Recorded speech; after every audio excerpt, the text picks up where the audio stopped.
I do houses of worship, and I've also do some nonprofits like children's homes. Um, I also Yeah. do, like I said before, like K-12, and I do some higher ed. So I've been a higher ed instructor for the 3 years now, and a lot of the content that I have is either recorded using live streaming equipment, or we actually do a distance education style live streaming, which is really fun. That's impressive. I mean, that's weighty stuff, you know? You're making a difference in things that move the world, okay? But you're also making a difference in people's lives where they really are. That's cool. And we live in an information age. Yeah. Um, and like I said, I can get into the weeds with this, but we live in an information age. And if people don't have the information to leverage at their disposal, uh, then they're kind of behind the bell curve.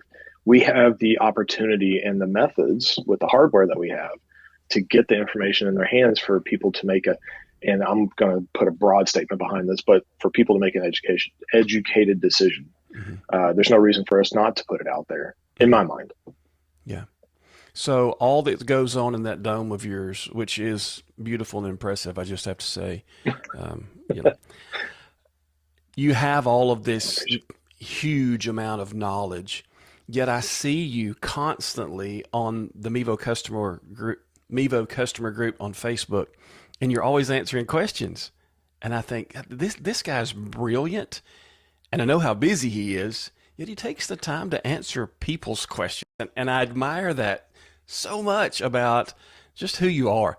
Um, but I have to ask, what do you see as the most common question there? But also, what's the best question you've seen off of that Mevo customer group? Okay, so um, I've been using Mevo, and I'll go into my background on this a little bit. I've been using the Mevo platform since the start was released, almost exclusively for some things. And I was a Plus customer uh, by fumes, I guess. I came into a house of worship and they didn't know what they were doing. And they bought a Plus, and they're like, hey, figure this out. So I actually had two or three organizations like that.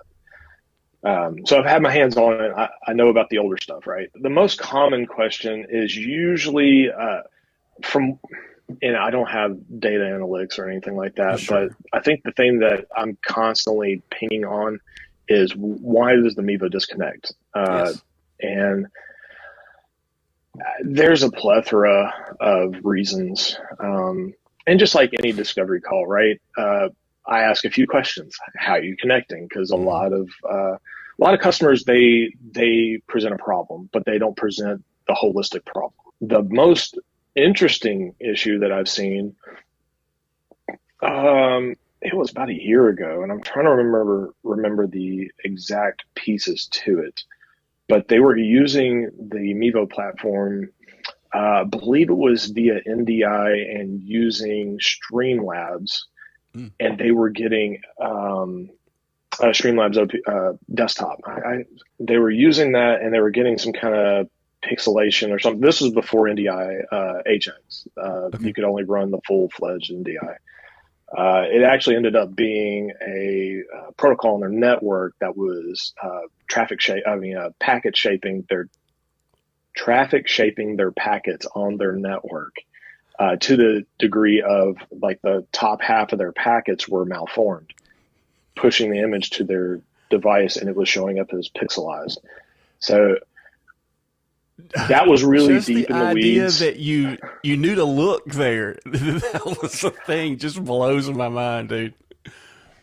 Well, it was a Hail Mary, and thankfully the customer knew when I asked them for stuff. They either knew or they knew somebody to get me the logs that I needed to see, Yeah. and I saw them as a hey, there's your issue. Go turn this and this and this off on your network, and it'll fix it. So And it did. well, I didn't hear anything back from them, so I'm So it did. assuming No, if that you it didn't hear resolved their anything, issue. I guarantee you it fixed it.